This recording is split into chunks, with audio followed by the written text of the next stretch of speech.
there! Hi! We are the Dyslexia Duo. Each week, we sit down with amazing people, including top researchers and experts in dyslexia, powerful advocates, affected individuals, and more. Together, we break down the myths, share real stories, highlight research and strategies to advise our listeners about this prevalent learning disability. Come join us!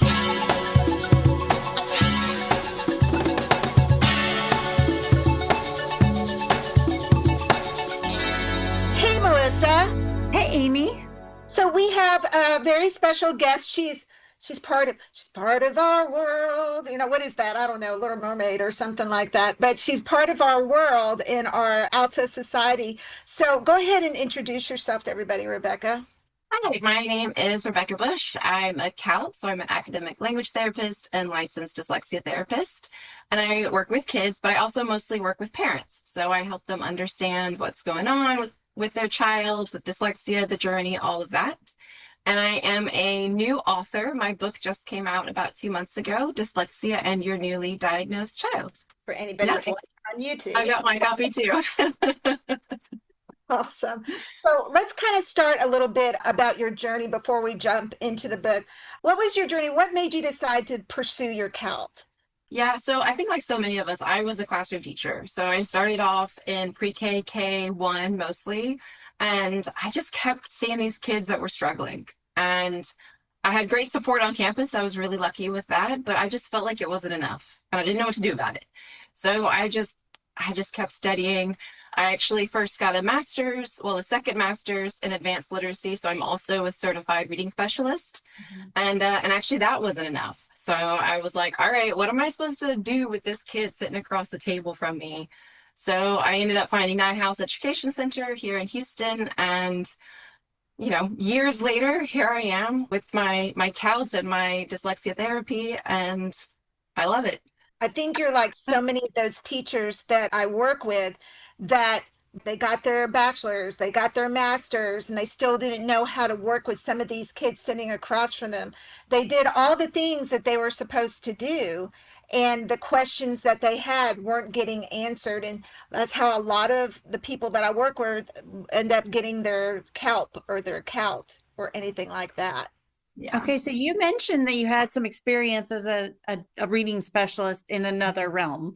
Yes. So can you guys explain that difference between the reading specialist that you had been trained to do in, I guess, general practice and the therapy level? What is that difference like?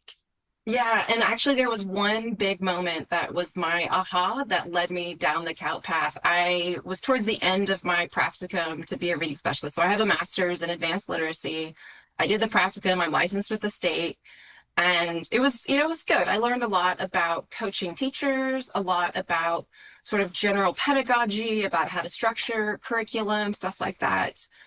But I still was like, what am I actually supposed to do with this child? And I had one kiddo sitting across from me, and certainly now looking back with all of the things that I know, like it was crystal clear that this kid had dyslexia and probably on the more severe side.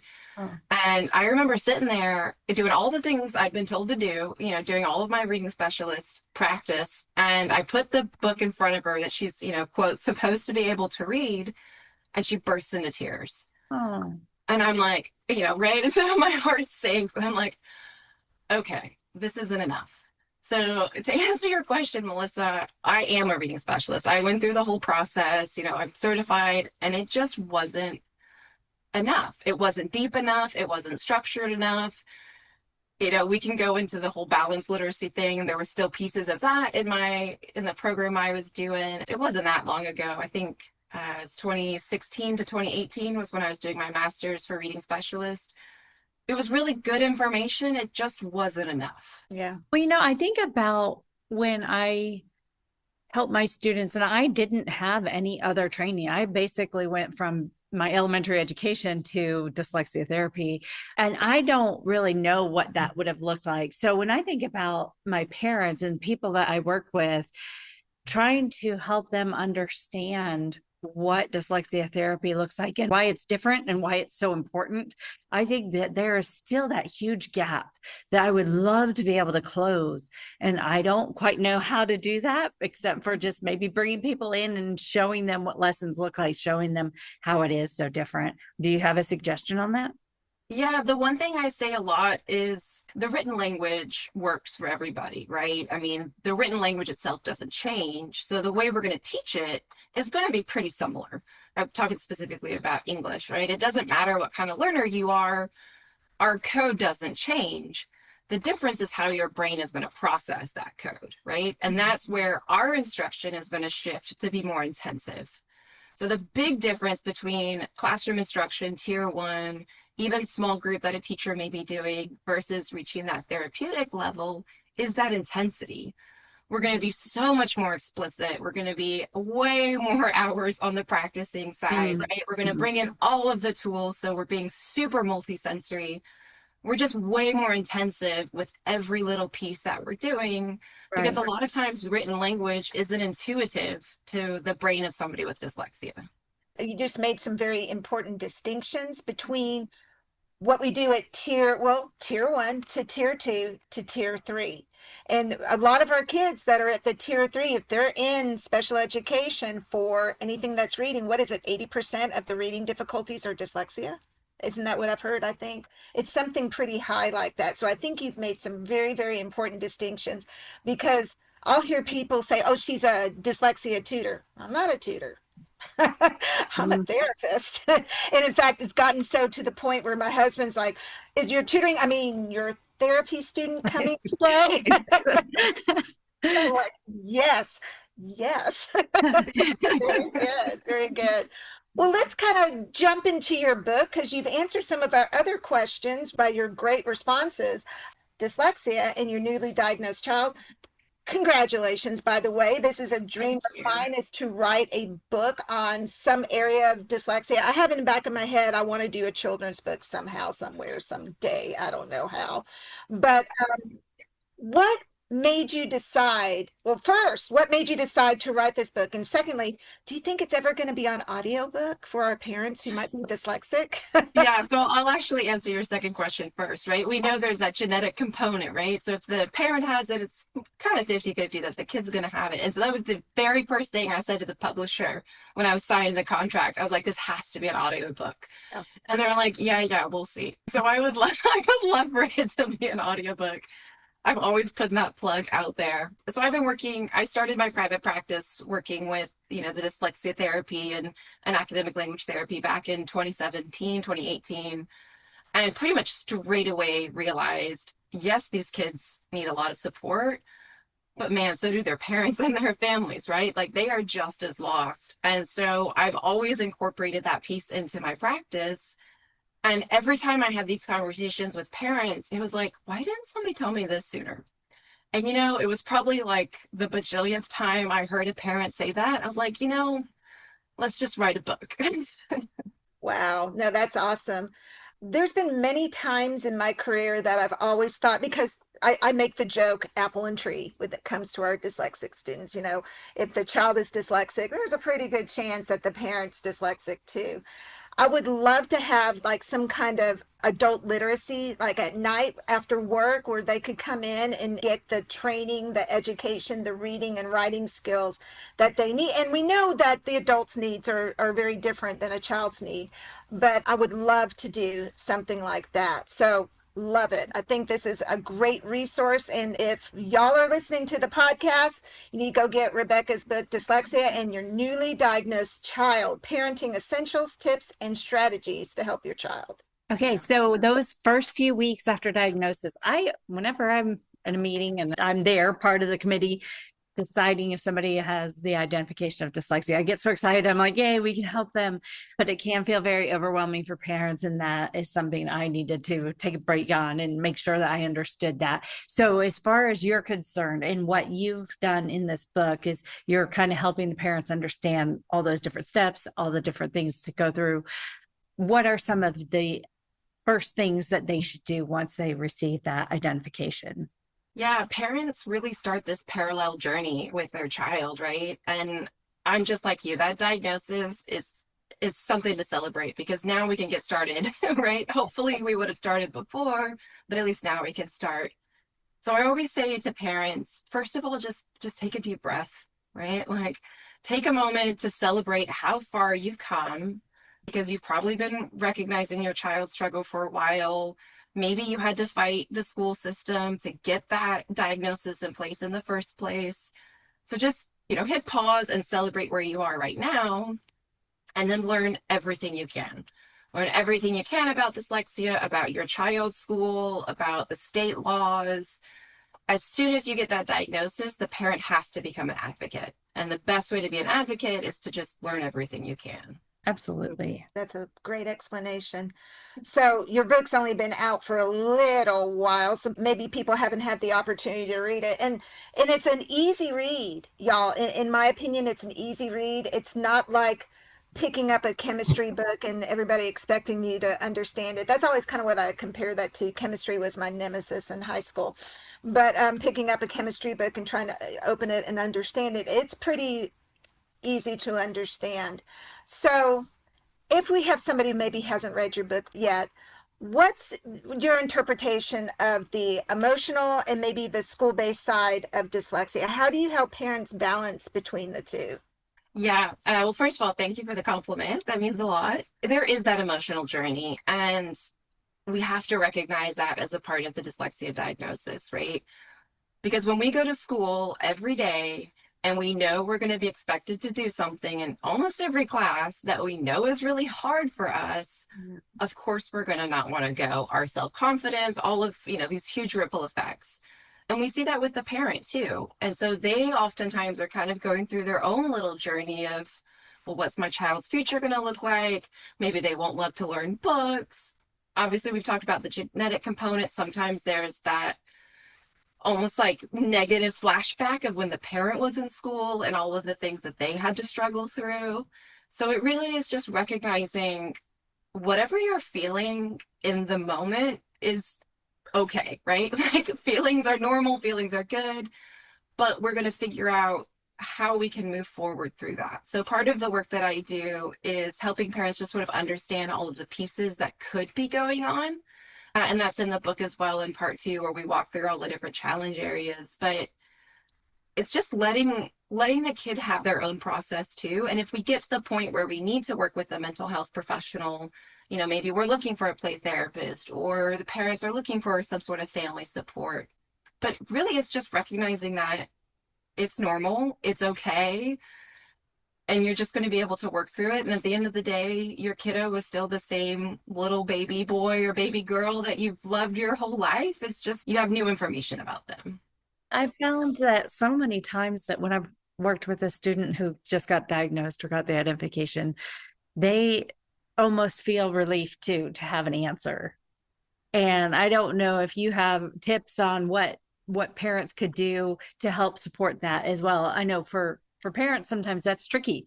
They don't want to make their child feel like they're upset because they're having to tell them something that they perceive as negative. But do you have any tips on how you can help them kind of walk through that process? Yeah, I'm always going to be a proponent of letting the kids know what's going on. And there's kid-friendly ways to talk about that.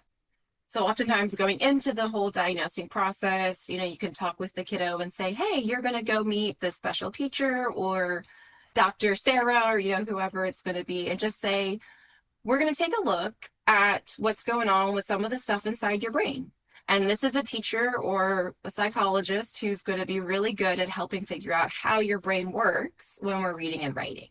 Mm-hmm. So just setting it up is sort of a fun way to start letting them know what's going on. And then after you get that diagnosis, be like, hey, do you remember when you went to see Dr. Sarah or whoever, or if it's happening in school?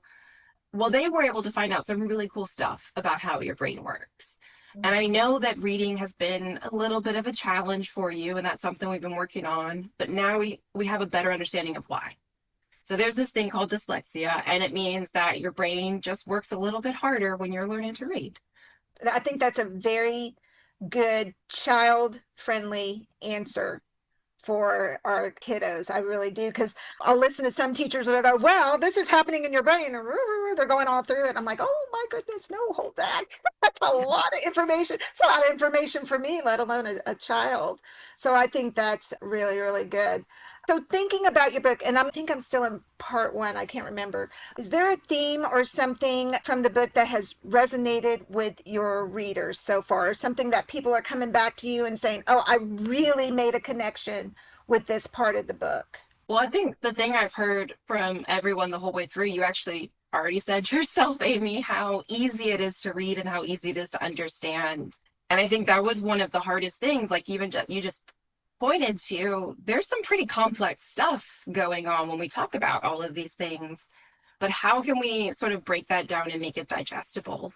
I think the other big piece that I'm hearing again and again, everyone has a slightly different version on it, but what's really resonating is the fact that, yes, we know dyslexia is a thing, right? It exists and all of that, but there's still that whole child, right? Right. So we're going to look, yes, we're going to look at literacy and language, but we're also going to look at social emotional and fine and gross motor and all of these other developmental areas that not necessarily have anything to do with dyslexia, but could very well still be a challenge for your child, given the fact that they do have a learning difference.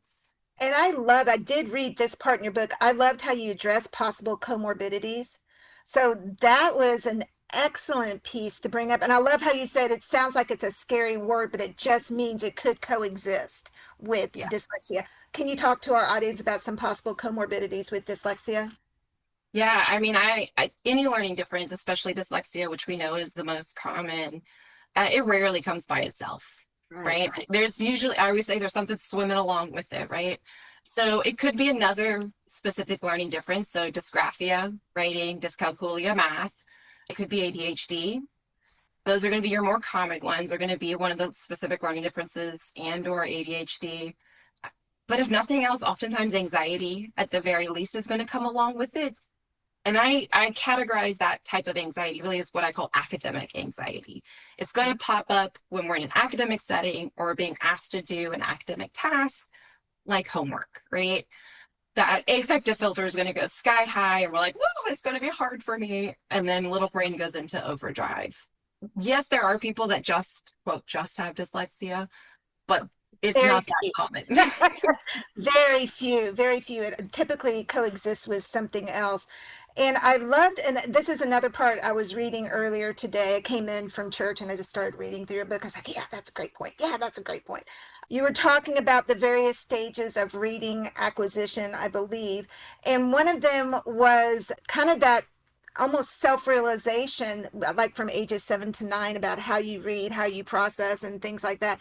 And about 9 to 10 is when, with my dyslexic students, is when I started noticing that maybe I had them since they were 8, right? And all of a sudden they're very aware of how they're reading and maybe even their perception to their peers. Is that something you've observed before too? Yes, 100%. And, and I saw that even as a classroom teacher, because like I said, I was mainly K1, and that's when we're learning to read, right? And so that rate of progress is going to look totally different for every kid, right? Because everyone's different. But there always comes that point where they start to kind of like look around and Yes. see like, oh, well, they can do that, but I can't. Yep. And part of that is that child development piece too, which I do touch on a little bit in the book, but just that becoming more self-aware, right? We're not no longer in that toddler phase. We're like, I am the world. We're starting to realize that there are other people and we can compare and contrast ourselves. But what I have seen that's really cool and that you're kind of mentioning or speaking to is when we get to that kind of 9, 10 and going back to talking to kids about their diagnosis, that's where I actually will bring in brain scan pictures and really start to talk more on a Right. more mature level. And that's when it's like, oh, cool. It really clicks for them. Like, this is what my brain is doing. And that's why this is harder. And then getting them to learn how to self-advocate too. Like, it's a game changer. We were just I just did a bunch of Wild West of training the last 5 days. I just did a big training, Lollapalooza, and we were talking about advocacy and how I feel like that's a missing part of our therapy session for these older kids, talking about self-advocacy, not just when you have to go to the ARD meetings when you're in high school or eighth grade or so on, where you have to go to the ARD and talk about yourself, but even when you're in the classroom is in grade school saying, hey, I really need to have this read to me. Can somebody read this test to me or whatever? That self-advocacy piece is something we also need to explicitly teach to our kids. It is 100%. And so in my private practice, I used to work with a whole lot more kids, and now I usually have about 3 or 4 on my caseload. But I mean, I love all the ages, but the high school kids are so much fun because they're so much more self-aware. We're making jokes. They're just developmentally at a different point. But with all of my private practice kids, we always have goals, right? Everything is very goal driven. And for those older kids, obviously in communication with families as well, I always have a self-advocacy piece in there where we're going to practice scripts of what to say when teacher says, oh no, you can't use your speech to text, or no, spelling is going to count in this assignment. Here's what you can say to that teacher in a respectful way, right? So that you can still be getting the services, accommodations, whatever it is that you need to be successful. I love that idea so much, Rebecca. That is something that my students have struggled with, knowing how to go to their teachers and talk for themselves. And really, that's what we ultimately want them to do, because that's what they're going to have to do when they get to college. And of course, a 10-year-old in fourth grade isn't going to have to worry about college yet.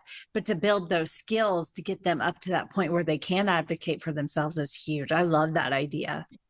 Absolutely. I did have another question for you. So, as far as misconceptions about dyslexia, oh my goodness, I have kind of a two-pronged question. So, what kind of misconceptions do you feel like you would want to dispel in your book? I believe you've got some of that written in there about dyslexia. And then the second part would be, what are some early warning signs of dyslexia? Yeah, I think we all have the same myths that we wish would just go away. Yes. And actually, when I was writing my book, I started with the definition, and then I had a list of, things that dyslexia is not. And one of the early people that I brought in to helping me with the first draft was a mom of a kid with dyslexia. And she was like, hold up, you got to put the knots first. And I was like, oh, that's brilliant. So like, before I even talk about what dyslexia is, we go straight into what it's not, right? You're not lazy. You're not stupid. It has nothing to do with vision. It doesn't occur more in boys or girls. It's not just English, right? This happens across the whole world. It happens with all populations and has nothing to do with effort and has nothing to do with IQ. Right. Right. And I think we still have a large part of the population who believes it's vision based, or it has to do with low cognition, low IQ. And I'm like, no, for either, for both, Yeah. I try to always be super respectful with, any communication or interaction I have. That's just who I am. But I think the few times I've become like the armchair warrior and going after people on social media is when they're talking about vision. And I'm like, no, that's not dyslexia. That's all over those parent groups I've noticed too. They're like, what vision therapy place do you take your child to help him deal with his dyslexia? I'm like, no. Yeah. And I get where parents are coming from. And I will say too, like vision issues exist 100%. Yes, we know that, absolutely. It could be a comorbidity. It very well can be. And I've seen vision therapy be so effective with people who have vision issues. No doubt about that. But I think, like, putting myself in the parents' shoes, I think we gravitate towards this idea that dyslexia is vision-based because it's an easy fix. Right. Right? If I can just, like, get the glasses or do the vision therapy, my kid will be, quote, fixed and everything will be fine. Or that it makes more sense. That's a good point, too. And I think in my experience, parents they don't want a quick fix, but they don't want their child to go through any difficulties either. And unfortunately, dyslexia is for the long haul. Even with dyslexia therapy, as adults, even if remediation was successful, as adults, there's still going to be areas that are going to be difficult for the adult dyslexic. But I think that's something that needs to be out there, that people understand. Just because you complete a dyslexia curriculum successfully doesn't mean that they still won't deal with dyslexia, maybe in fluency, maybe in especially written composition and spelling. Mm-hmm. Yeah. I would like to see the reversals as a sign of dyslexia be dispelled, honestly. Yeah. Yeah. And it's interesting. So obviously I do a lot of podcasts, which is why I'm here. And I've done a bunch outside of education, nothing to do with education or even specifically as dyslexia. And every single time they start off and they're like, yeah, dyslexia is like seeing letters backwards, right? I'm like, all right, let me like, have my The couple of Wayback minutes here to tell Machine. you what dyslexia is. Read the book, but no, but yeah, you're absolutely right, Melissa. And I think that's the most pervasive one in classrooms too, right? Is teachers Mm-hmm. think, yeah, they're swapping their B's and D's. It has to be dyslexia. It's either that or they don't see the reversal, so they think that they don't have dyslexia. So it's either way. And so Yeah. that delays identification or delays the process of getting them identified. Yeah. Well, and I think it's interesting when you look back in history, because I've had people say, oh, dyslexia seems to be in the new buzzword. No, it's not. You look back, you can go back to the late 1800s, and there's lots of documentation about these kids that are, struggling. They were bright in math, they were orally gifted, whatever, but their difficulty lies within reading and spelling. And the parents would take their kiddos to ophthalmologists to see what's going on with their eyes. And we've got like history back from the 1800s that show that, right? So absolutely, absolutely. So if parents could take away just one message from reading your book, what would you want this to be? You can do this. Yeah. It seems like a lot, but you can do this. We know exactly what dyslexia is. We know exactly how to teach somebody with dyslexia how to read. Your kid will be fine, and you will be there with them every step of the way, and you can do it. I had most of my parents that have kids that have multiple kids with dyslexia. And the first one, they're very, nervous and upset. The second one, the third one, they're like, this isn't my first rodeo. I know what could happen at this point. I'm like, okay. So you're right. I would never just as a person in general say, you've got this, because I feel like that's a dismissive statement. It is hard. It is hard to see your child struggle with something, but it's something that we know what to do. We know how to deal with it. And, everybody's going to come out on the other side. What do you do to tell your parents what they could do at home to support literacy? I know some things I suggest for my parents at home, but what are some of the things that you suggest as well? Yeah, and when we talk about home suggestions, and that was some of the hardest parts of the book too, was trying to keep it universal, right? Because we don't really know what's going on at home. Obviously, there's that genetic factor, so reading may be hard for the parent as well. They may not have access to a Kindle or a tablet. You don't know. But I think my suggestion for all families, even if I'm working with multilingual families, it ties into the fact that dyslexia is a language-based learning difference. So listening, speaking, reading, and writing are all connected. If we want to strengthen one, we're going to strengthen all of them. So honestly, just have really good conversations with your kiddo. If you're going to try a new restaurant, talk about what kind of food it is. Maybe look up at the map and see where that country is. Ask some questions as you're walking down the street, because that oral language is the foundation for reading and writing. Absolutely. Yesterday, my family and I went to the zoo in Fort Worth, and I have a 25-year-old son. He was there, but he's already experienced all this. We don't need to do that much oral language interaction so much anymore. I mean, it comes naturally. So I was seeing all the little kids, and I'm like, oh, so what do you notice? Like, I wanted to ask them how many stripes are on the tiger. What did they notice? But like, I was wanting so badly to be involved in talking with them and encouraging that oral language. And sometimes I did, but other times they gave me a weird look and wanted to walk away. So, that's what I know. Once you have that therapist brain, it's really hard to turn Hard it to off. shut it off. Mm-hmm. Yeah. Yeah. I'm right there with you. I'm right there with you. But that's a great suggestion. So you'll be in restaurants and you hear somebody talking about somebody's difficulty with reading and writing and spelling, and then they start talking about dyslexia, and you just kind of lean over and try to hear. And my husband's like, don't don't hit him. I'm like, I'm just gonna hand him a card. I'm just gonna hand him a card. Or you hear dyslexia and you're like, Yeah, I know. It's like, it's what is it, Meerkat Mansion? All the meerkats sit up and look around. Yeah, that's kind of what I feel like a little bit. We'll be right back after a word from our sponsors. Hi, this is Melissa with Kids First Dyslexia Services. I am excited to share with you my private practice. Kids First Dyslexia Services is a private practice that specializes in dyslexia therapy. Each one-on-one session focuses on instruction specific to your child's needs in a nurturing environment that develops self-esteem, builds confidence, and fosters a sense of accomplishment, resulting in happier kids with higher levels of achievement. We provide a professional, personalized experience, always putting the child first. We value the relationships with both our students and parents, because strengthening skills and overcoming hurdles to achieve desired goals and success is a team effort. For more information, please visit www.kidsfirstdyslexia.com. That is www.kidsfirstdyslexia.com.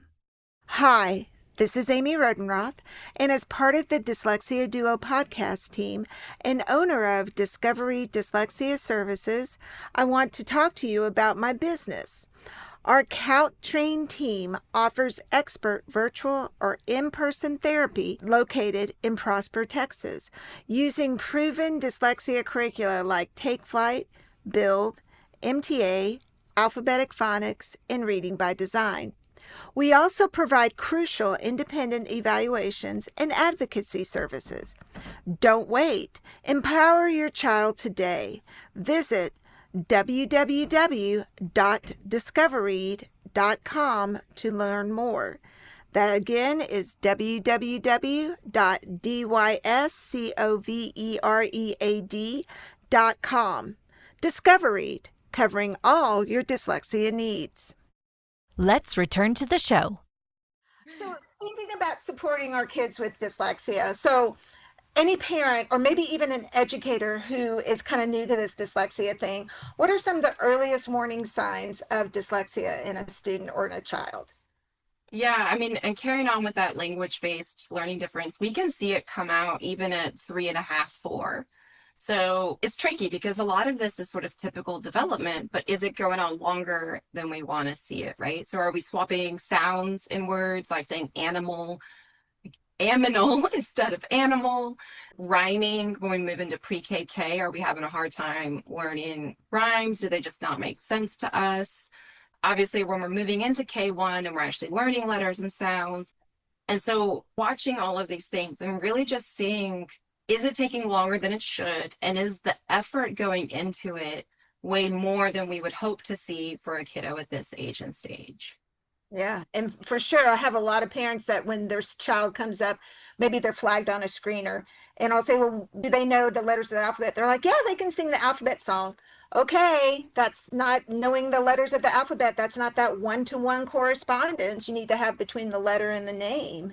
And I mean, I don't remember what it was like to learn to read, right? And so for a lot of parents, whether they have dyslexia or not, it's been a while, since they were in kindergarten, first grade. And so they don't realize there are all of these teensy little building blocks that go into becoming that fluent reader and writer that we want to see, in third grade and beyond. And that's where we really need these highly trained educators in classrooms in the pre-K, K1 to say, hey, here's this, like little Johnny or little Susie, like, yes, they're getting this, but here's where we're seeing that gap. And right now that's still within what can be expected, but we're going to keep an eye on that, or we're going to start this intervention and see if they respond, or, there's just all these little pieces going on in those early years that if we catch it and we can keep them on the right track, then we don't end up with kids in high school that are struggling and failing. So thinking about that, and like thinking about when the child does start getting that identification, or they are going to do more inclusive support in the classroom. How do you feel like the teacher should be trained, or what should the teacher know to support that child with dyslexia or the suspected dyslexia? What can we do there to advocate for that? I mean, this is where I would love to say that every classroom across the world was using structured literacy in tier one, right? Because if and that goes back to what I was saying earlier, that the way we're going to teach reading and writing is going to look really similar for everybody because our language is the same. Our written language is the same. Right. The difference is that intensity. But if tier one is already, let's say 70%, 60, 70% of what a therapy session may be, or even 40%, we're already moving those kiddos in the right way. So for classroom teachers, as much as possible, just learn about structured literacy, and hindsight's 2020, right? But I so wish I could go back in time and even have a smidge of the understanding I do now about structured literacy when I was trying to teach kiddos how to read in the classroom. Do you feel like that there is enough knowledge about dyslexia and how to support them in the classroom, or do you think that that's still a big learning piece? It's getting better. Okay. It is getting better. And we're seeing here in the US, we're all here in Texas, right? And we've got a lot of Texas laws that have come out, and we're seeing those same kind of laws across the country. As a society, at least focused on education, we're realizing that reading and dyslexia and structured literacy and all of these things are really important. Mm-hmm. And so we're getting there. So I was working with a school in Ohio where, for example, the state mandated that every single teacher on campus needed 30 minutes of dyslexia, or maybe I think it was 3 hours actually, of dyslexia learning. And I was like, okay, 3 hours, okay, that's a start. better than nothing. Yes. So it was every teacher. It was high school. It didn't matter what they were teaching. So we're getting there. But I think, especially for those of us who are CALTs or who have gone down this path of becoming as well trained and knowledgeable as we possibly can, we can see that there's still that big gap. But I do really believe that it's closing. I do think that identifying those 3 hours that you would want to teach somebody about dyslexia would be so hard to identify. Okay, what should I teach about first? That would be like a bird's eye view, I would imagine, not to get stuck in the weeds with the details. You have to get the big picture before you hone in on the smaller details, I would imagine. And kind of like we've been talking about, I think the biggest thing is just knocking out the myths. Like if we can say, this is what dyslexia is not, here's your bird's eye view of what it is, here's what to look for, and then here's the person on your campus that you're going to go to. That's more than that's already your 3 hours, right? Yeah, I agree. Great point. So thinking about going back to the parents, and maybe they're thinking my child might be dyslexic or my child is dyslexic. What could they do to ensure that their child is getting the support from the classroom teacher, or if they're in middle school or high school, the variety of teachers that they have? Yeah. So that answer is obviously going to depend on what kind of school you're in. So if you're in public school or a school that's receiving federal funding, obviously we have IDEA. So you're looking at IEPs, 504 plan, depending on where your kid is and what they're getting. So if you're in public school, make sure that plan has all of the goals, all of the services, every little bitty detail that you want in that IEP, make sure it's in there. Because once it is, legally, the school has to provide it, right? So for those kids, I mean, even if we're talking about middle school and high school, they very well may still have an IEP. They may have transitioned to a 504 plan where they're just getting accommodations, but again, get it in writing. The tricky thing, like you're saying with middle and high school, is when we're changing classes so many times. So that's actually one of the things on my website. I have a how to condense your child's report for teachers. And it just highlights those big questions of what you want every teacher to know. Because if you even when I was in the classroom, I would get a 25-page report. Yeah. And I'm like, oh, cool. Like, what am I supposed to do? Right. But if it's just like, hey, my son's in your class, he has dyslexia, here's the 1, 2, 3 accommodations that he's going to need. Thank you so much for your help. I would love to stay in touch if you have any other questions, right? Or even the kiddo being able to make that initial contact as well. I've heard a lot of parents, when the school year starts, that they email each teacher and say, hey, my son's in your class, he's dyslexic, here are the accommodations that they had from last year, and just kind of put themselves on the radar, put their child on the radar of that teacher so that they know. And a lot of teachers really, really appreciate that. Preemptive strike, I guess is what you could call it. They really appreciate that. Yeah, I mean, every teacher, no matter what their training or background is, right? We all went into education for the same reason. We want to help. Every single teacher out there has the best of intentions. We're doing the best that we can. So the more the parents, and the kids as they get older too, can come to the table with that information, easily digestible, super positive, looking to build that partnership, teachers are going to appreciate that. Yeah, for sure. So we know that we have some of those kids who are not identified till much later, till middle school, high school age, and they've hit the wall and they're ultimately discouraged. They're kind of just feeling down on themselves. What do you suggest the parents, the educators, what can people do to help reach that child, get them across that barrier that they've ultimately built up because they've worked so hard up to that point? And how can they kind of help them build their confidence? I know you said high school is kind of like your thing. So what can we do? Yeah, it may be because that dyslexia is very mild and they have all these other strengths, but there's always that like voice that they keep hearing in little ways again and again that this is too hard for me. I'm not smart enough. There must be something wrong with me. And I know in my private practice, when I get upper elementary, middle, high school kids, they come in and like, I tell you, they want nothing to do with me, right? Because they're like, here's one more, person who's supposed to help me. And they're like, no, they want nothing to do with me. And so it really is just about building that relationship first and be like, look, I'm not here to fix you, right? Like, I'm here to help you once you're ready to let me help you. But let's first just get to know each other, right? And let me see you as a person, right? Because I mean, when we get into the systems of, public schools and stuff, we're looking at data and reports and everything, but that's a real kid, right? And so when we can put all that aside and say, I see you as the kiddo, this beautiful little person that you are, that barrier starts to go down, right? And so I think for parents, as soon as there is any suspected anything, try to get them the right support.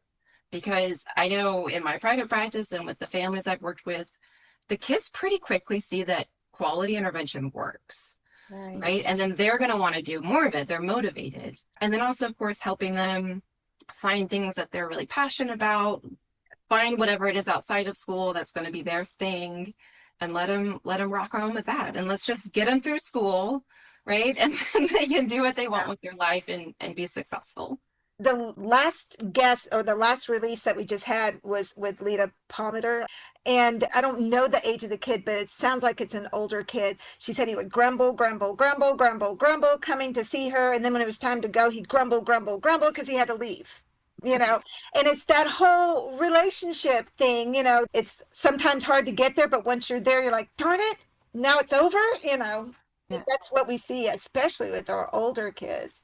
Yeah. So thinking a little bit about advocacy and collaboration. So how can schools and families collaborate to support a student with dyslexia?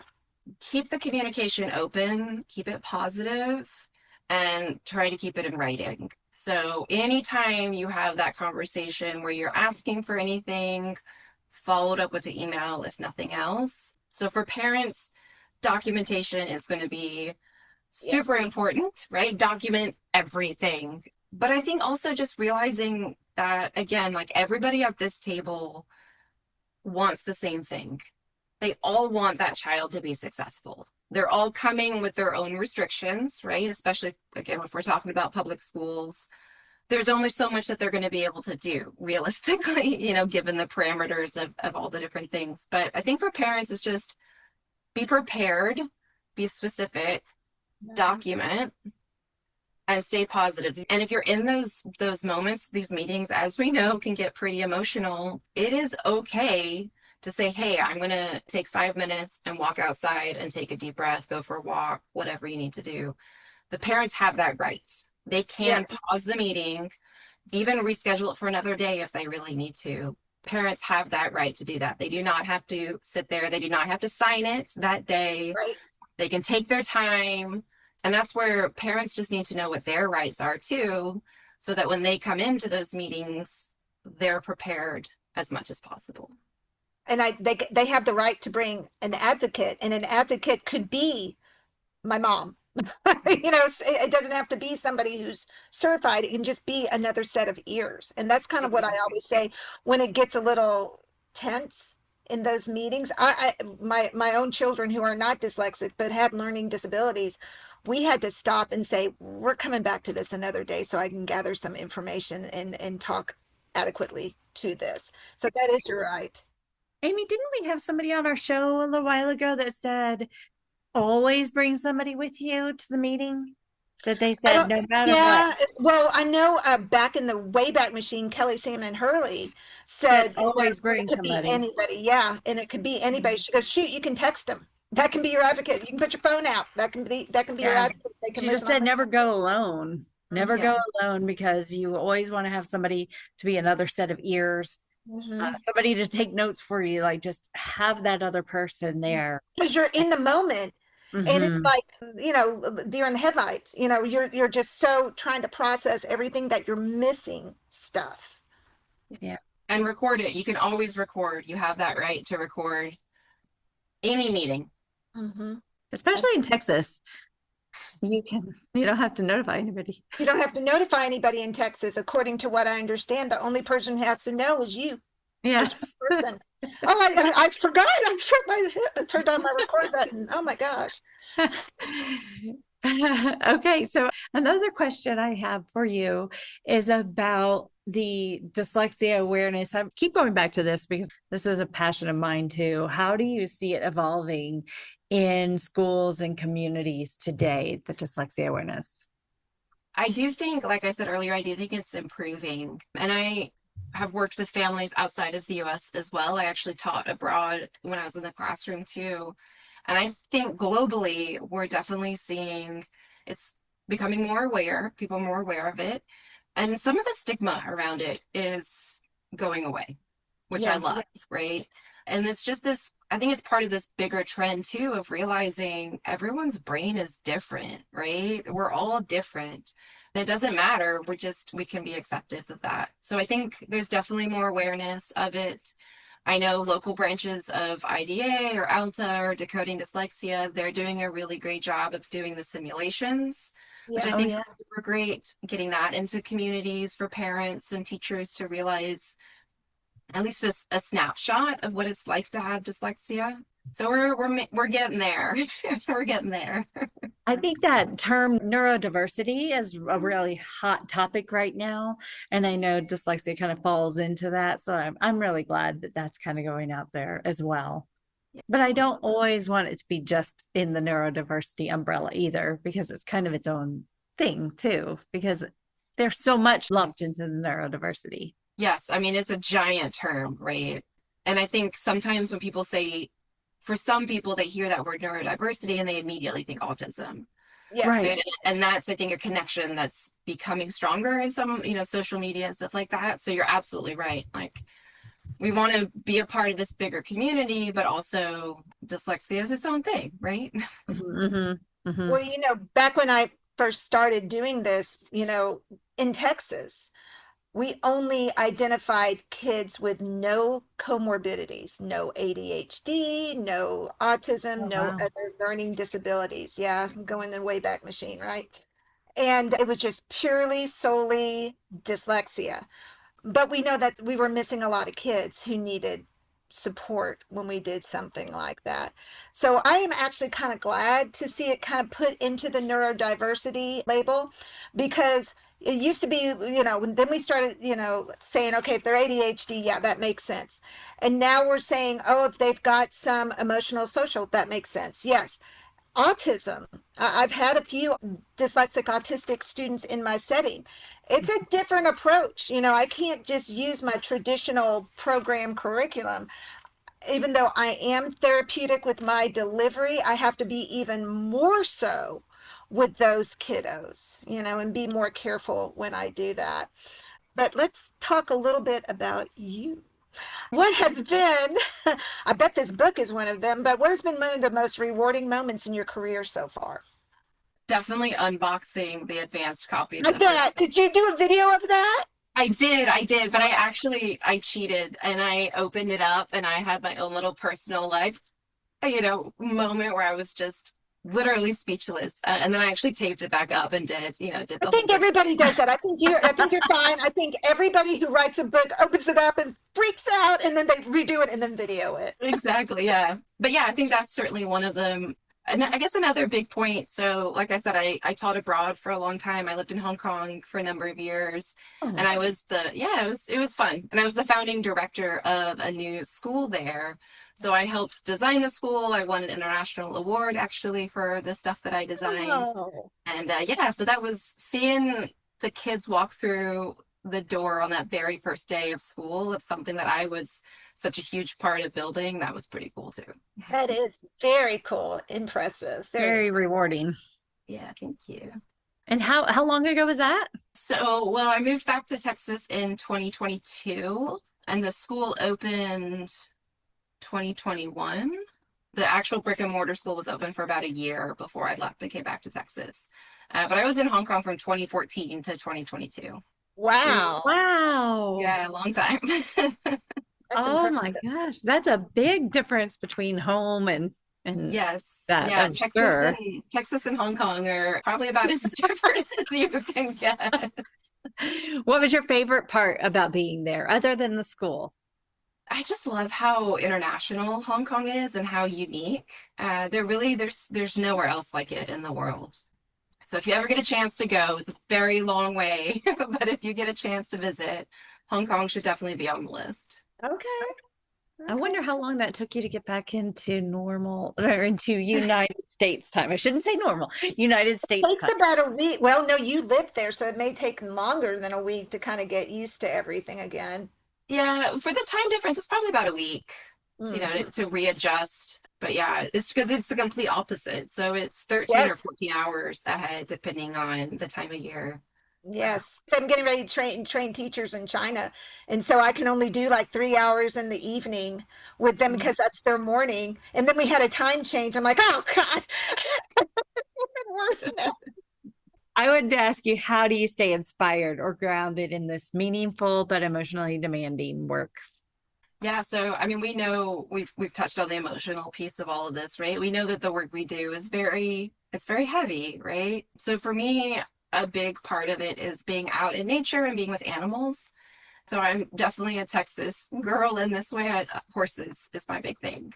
I ride every weekend. I was actually riding this morning, and if you could see my full outfit, you could see I'm still wearing my riding jeans Oh, underneath my nice top.